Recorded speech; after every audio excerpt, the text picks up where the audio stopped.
We really do not make our lives easy in games. Every single time we apply and put on ourselves very unnecessary pressure. Of course, Lille doing absolutely nothing throughout the entire game. End up scoring an absolute mazza after incredible team build-up play, and you're just thinking, where the hell has this come from? How fake is this? And it seems to be typical of our season. You know, in games we compete, but when it comes to winning, well, that's a completely different story. It comes down to your mentality. And at times, you guys, the reason why we concede so many sloppy goals is because the mentality in decisive moments is not consistently high. It's as simple as that. But before I start going into things, you guys, let me get the plugs out the way. Today's video is brought to you by the OneFootball app. You'll find a link below in the description. Now is the best time to download the app. There's interactive content. Vote for your man of the match. Get a quick debriefing on all the stats from tonight's game. You can find all of that in the OneFootball app. Links will be below in the description below. And of course, you guys, you can see the Christmas tree beside me. It's time to get festive. If you like today's video, smash that like button. Help me get over 2,000 likes for today's video. And we get straight back into things. And I'm going to start off by talking about the lineup. Now tonight brought back the return of Rudiger in defense. And Rudiger today was very composed and very comfortable. Zouma and Rudiger both weren't tested much throughout the game, but at moments when you needed Rudiger, he was there and he brought that physicality back and that attitude that says you are not getting past me. He's getting in his opponent's heads. Yeah, of course, he does act like the villain at times, but sometimes you need that meanness if you're a defender. And that's definitely something that Rudiger has. But today, Rudiger looked very good. And that partnership between him and Zouma, I mean, these guys, I think it's the first time they played together. They look very composed, they look very assured, and it looks like they haven't really been missing out on anything recently. So that is very promising to see. Hopefully Rudiger can provide something useful to the first team. Of course, let's give him some time. We have to remember he's only coming back from injury. And I say this because let's say in the next game, if he makes a mistake, that shouldn't be an excuse to start attacking him. We need to understand that, of course, yeah, he played an easy game today, but of course, he still is a long way away from being fully complete and fully match fit, so let's give him some time. But anyway, with the first team, I think it was quite evident that Lampard was definitely relying upon the experienced players. This must have been our oldest first team in the game this season, and I think Lampard made the right call. You know, tonight wasn't about taking risks, it was about getting the job done, and for about 80 minutes, that was the mentality in the team. Now I'm going to get onto the lack of mentality in the final 10 minutes in the second part of the match review, but I have to say the 4-3-3 did look good today, and one player in particular who stood out and was by far the very best player on the pitch today, that was N'Golo Kante. Now, I know I'm starting to toot my own horn a bit, but I've been telling you guys, I've been saying on this channel for a very long time now, N'Golo Kante, I see him making that Michael Essien transformation, where he combines incredible defensive abilities with the same attacking abilities as well. And today's game, you guys, Kante was phenomenal. Now, of course, let's not forget, we played against Lille's B team. We can't deny that. Of course, the quality isn't the same. The intensity for quite a lot of the game from Lille wasn't really as high. But Kante today did what he had to do. He came out there with the elite mentality that we are winning this game. I'm doing everything I can to make sure that happens. And today he was winning interceptions. He was defending. But, you know, his attacking play, the way he's so comfortable carrying the ball and just gliding past opponents, I feel like Kante's dribbling abilities do not get enough praise that they deserve, in my opinion. And of course, now with Kante, he's adding that ability to start making those runs and behind as well. And it's just like, you know, I tweeted this earlier. How complete does Kante want to become? At this point in time, I really feel like Kante really does have that goal presence now. You feel like he's going to get his shots on target, or he's going to get at least one decent opportunity per game. It's really impressive to see, and credit has to go to Kante. I mean, he's just been so flexible and just so willing to learn. He's been working so hard, and an exceptional professional, elite mentality, elite technical skills as well. There's a reason why this guy is one of the very best players in the world. But other than Kante, it's safe to say that there were many impressive performances tonight. I'm thinking of Christian Pulisic, who looks so inventive right now. He looks so confident. The way he just glides past opponents, that close control, the low center of gravity, unreal source on the ball. He's very exciting to see, and you can start to see a bit of the Eden Hazard in terms of how he runs with the ball, but I have to say maybe Pulisic's a bit more silkier. It seems like the ball's really glued to his feet, and he was driving at Lille and making things happen. Willian was another player today who was very professional, very good, excellent down that right hand side, continuously working hard, closing opponents down, making good runs ahead, playing people in, working hard for the team, showing great pieces of skill and quality as well. This guy really is undoubtedly a first team player, and throughout the game he completely had his man in Pierre down the right hand sides. Jorginho too.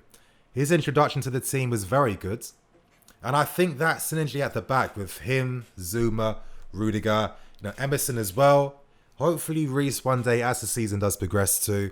I think if we see these guys, it could be quite interesting. And this game does pose a lot of questions actually, because of course I've always kind of seen it as like the battle for first team spots being between using a Jorginho or a Mason Mount. Is it 4-3-3 or 4-2-3-1? With Mason Mount, he does have his qualities, but as a team, are we clinical enough to play so offensively and gung-ho? When we use the 4-3-3, we're able to effectively build out from the back, with Jorginho in particular having the right support around him. He's got constant passing options, constant quality around him, and he really creates so much space for runners, and that's why we saw Kante and Cover making so many runs inside Lille's final third. The only slight small thing I'll say, and it's something I've said before, but with Jorginho, let's say he's made a mistake, I feel like how he reacts in those moments can just be a bit too reactive. He sees red, he isn't thinking, and in these moments he gives away silly fouls or makes even sillier mistakes. I just think Jorginho, it's okay to make a mistake. You don't have to prove yourself to one anymore. It might sound like semantics from me, but I've always personally believed that, with the very best world-class players, the reason why they are at that level is because everything they do is with excellency. Even the smallest, most minute parts of their game, they do it excellently. Anyway, we move on to the goals, and Tammy Abraham gets the first one. Great build-up play down the right-hand side. Kante playing an instrumental part with his late man run. It's something we saw in the last game against Everton, and I think it's a unique aspect that we might be seeing Lampard use more and more. And could this spell troubles for Mason Mount? Because you could kind of say in that sense that Kante was kind of playing his role at times, playing very close up front with Tammy Abraham. These are definitely questions for Lampard to think about. Anyway, you guys move into the second half, and most notable things happening. We continue that intensity from the game. Some great passages of play, some unlucky efforts as always. I feel like at times we aren't the team yet that gets that decisive goal when you really need it. Unfortunately though, the only way to get better at this is either transfer market in January or the most realistic route, patience. But a lot of these things we see, guys, we need to remember that we're still seeing guys who are 19, 20, 22. We have to really start being extremely critical with these guys when they're about 25, 26. And I say this because, of course, HudsonOdoi came on and he showed one or two bright moments, but his overall performance was quite mediocre in that sense. Some sloppy passages of play, giving the ball away a bit sloppily at times, not being as effective. Of course, at times the ball wasn't down his left-hand side, but was Hudson doing enough to make anything happen down that side? I'm not too sure. All I can say is that we've seen HudsonOdoi throughout the seasons. We've seen his source, we've seen his skill, we've seen the silkiness. Of course he has this. The club would never have given him a contract or had so much faith in the player if they haven't been seeing him every single day, week in, week out. So let's have some patience, please. He's 19. Some of the comments I read on social media, even on my channel as well, it can be a bit disheartening because it's like you're speaking so definitively about someone that's still very young and hasn't even had a full proper season in the game yet. And it's just like, what gratification you get from that? Why make the mistake of being another person that gets things extremely wrong and then you get baited out for it in the future? It doesn't make any sense to me. For me, I'm giving Callum as much time as he needs. I think in the second half of this season, we'll see a noticeable improvement in Callum. He really missed out on not having a pre-season. Of course, you guys, end with the match review. I need to speak about the final 10 minutes. Maybe to be more accurate and precise, about 5 minutes in the final 10 minutes of the game.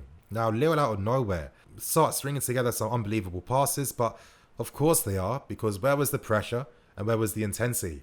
And I think the main culprit for the goal we conceded today was Cover. It's not the first time I've seen him lose concentration as a game ends.